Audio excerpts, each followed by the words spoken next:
भूमीचे भाग्य. एकेका भूमीचंही एक एक भाग्य असतं व ते केव्हा कुठून कसं उदयाला येईल ते सांगता यायचं नाही. युगानुयुगे उच्च सभ्य समाजापासून दूर कुठल्या तरी कोपऱ्यात पडून राहिलेली भूमी ही भाग्याची वेळ येताच असं तेज घेऊ लागते की दूरदूरच्या लोकांनाही तिचं आकर्षण वाटावं. थोरा मोठ्यांच्याही मनात तिच्याबद्दल आदर श्रद्धा उत्पन्न व्हावी. त्यावेळी कुठून कुठून नातेसंबंध जुळून येतात. गावागावांचे प्रदेशाप्रदेशांचे ऋणानुबंध बांधले जातात. माणसांची श्रद्धा धावत येते. भूमी तिचं स्वागत करते. एक उदात्त सत्वमय वातावरण निर्माण होतं. आसमंत तेजाने पवित्रतेने भारला जातो. तुर्भे हे एक छोटंसं गाव ठाणे जिल्ह्यात दक्षिणेला बेलापूर पट्टीच्या मध्यभागी खाडीच्या किनारी वसलंय. साधारणतः 200-300 झोपडी वजा घरं एवढंच त्याचं हजारो वर्ष स्वरूप होतं. ना वैभव ना सत्ता, ना शिक्षण ना सभ्यता. पूर्वेला पारसिकच्या डोंगरांची रांग आणि पश्चिमेला ठाण्याच्या खाडीचा समांतर पट्टा. या दोहोंच्या मध्ये पावसाळी शेतीवर व जंगली वनसंपत्तीवर आणि खाडीतील मासळीवर कशीबशी उपजीविका करून खडतर जीवन जगणारी एक चिमुकली मानव वस्ती. इतिहासाने कधी तिच्याबद्दल गौरवाचा एक शब्द उच्चारला नाही की भूगोलाने भाग्याचा टिळा लावला नाही.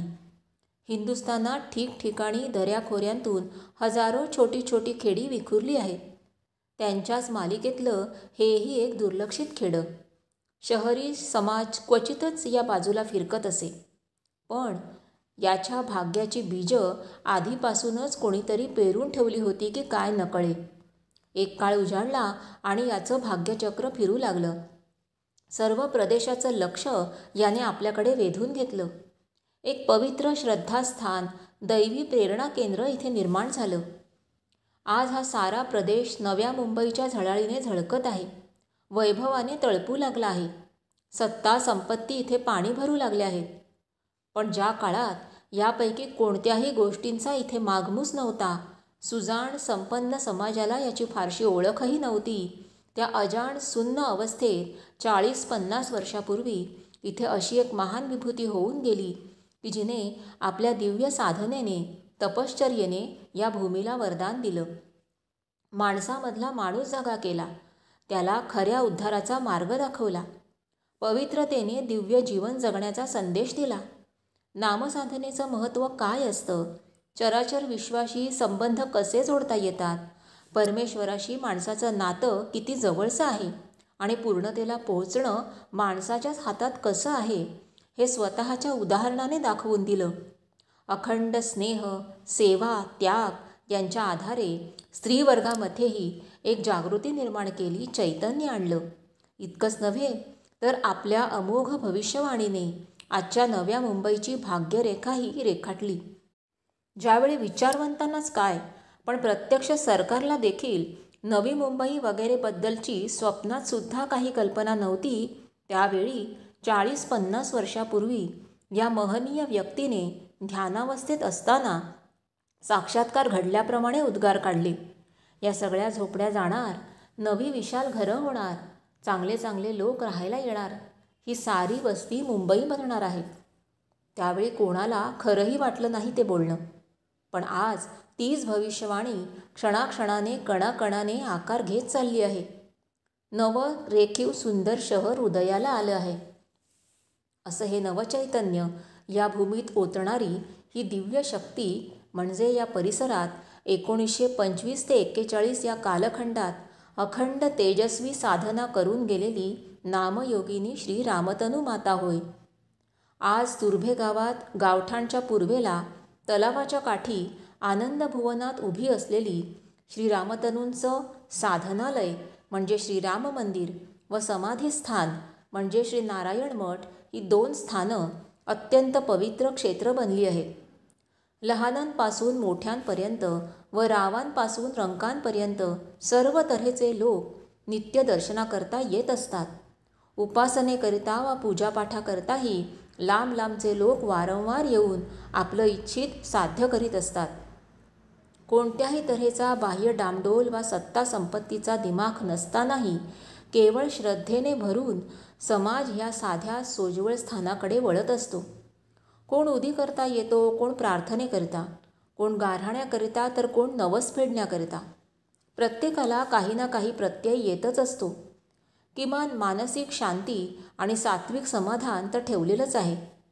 हे अत्यंत जागृत स्थान आहे आणि अनेक पवित्र प्रवाह इथून सुरू झालेले आहेत. कित्येक लोक रोजची आंघोळ करून श्री रामतनूंचं दर्शन घेतल्याशिवाय अन्न ग्रहण करत नाहीत. रामतनूबाईचं दर्शन घेतल्याशिवाय राहवतच नाही असं त्यांचे उद्गार असतात.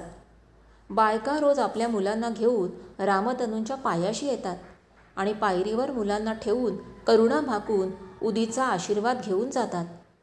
श्री रामतनूंची उदी हा इथल्या लोकांचा एक दैवी ठेवाच बनलाय आणि आजारात किंवा आपत्तीच्या वेळी श्रद्धेने ते तिचा उपयोग करतात. त्यांना तसा अनुभवही येतो. श्री रामतनूंवरील श्रद्धेने कित्येकांनी आपला परंपरागत व सवयीचा मांसाहारही टाकून शुद्ध शाकाहार स्वीकारलाय. त्यांच्या आज्ञेने रविवारचं व्रत घेतलंय. जुन्या खेडूत बायकांच्या हृदयात तर रामतनू घरच करून बसले आहेत. त्या देवळात येतात, पायरीवर फुलं, उदबत्त्या, नारळ वगैरे जे काही असेल ते ठेवून डोळे भरून फोटोकडे पाहत राहतात आणि जुन्या आठवणींनी रामतनू बाय माझी सगळ्यांना पावन करून गेली. किती आमच्यावर तिची माया, आपण तापली, आमच्यावर सावला धरली, केवढे उपकार माझ्या बायचे, तिचे पाय आमच्या जमिनीत फिरले, आमचं सोनं झालं, असे हृदय हेलावून कृतार्थतेचे उद्गार काढतात. इथल्या श्रद्धेच्या कणाकणावर श्री रामतनूंचा ठसा उमटला आहे. प्रत्येक पवित्र गोष्ट त्यांच्या पादुकांना प्रथम आमंत्रण देऊन त्यांच्या साक्षीने केली जाते. शेतात भात पेरायचं झालं तरी रामतनूंच्या पायरीवर प्रथम मूठ पेरून मग शेतात नेलं जातं. रामतनू हा इथल्या श्रद्धेचा जणू गाभास बनून गेलाय. त्या सदेह वावरत असताना तर इथे दर्शनार्थींची, शरणार्थींची नुसती रीघ लागायची. अनेकांचे अनेक मनोरथ पूर्ण झाले.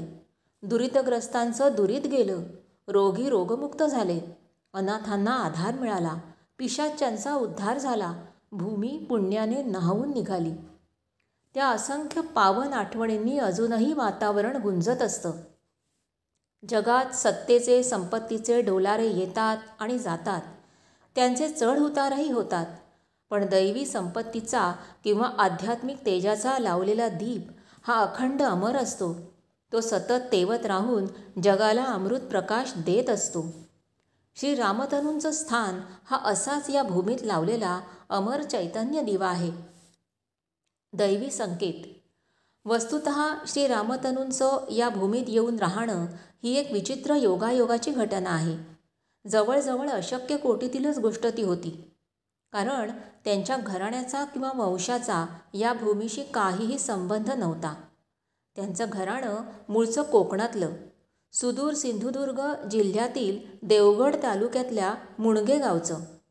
पूर्वीच्या काळी कोकणातले लोक नशीब काढण्याकरता म्हणून बाहेर पडले तर प्रायः मुंबईकडे वा ठाणे जिल्ह्याच्या उत्तरेला वसई, विरार, अर्नाळा, पालघरकडे वळत.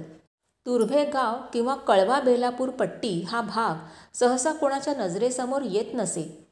पण विधिलिखित घडवी कल्पना कशी कोणा यावी. दैवाचे खेळ किंवा ईश्वरी संकेत विचित्र असतात. कोणती व्यक्ती कुठे जाऊन चमकेल ते काही सांगता यायचं नाही.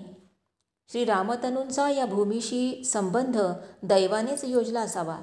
कदाचित भूमीलाच भूक लागली असावी वा एखाद्या आत्म्याची तळमळ असावी. त्यानुसार त्या इथे आल्या व पुढचा सारा इतिहास इथे घडला.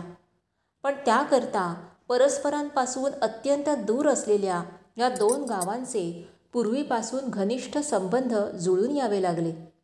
जणू नियतीने आधीपासूनच त्याची तयारी चालवली होती.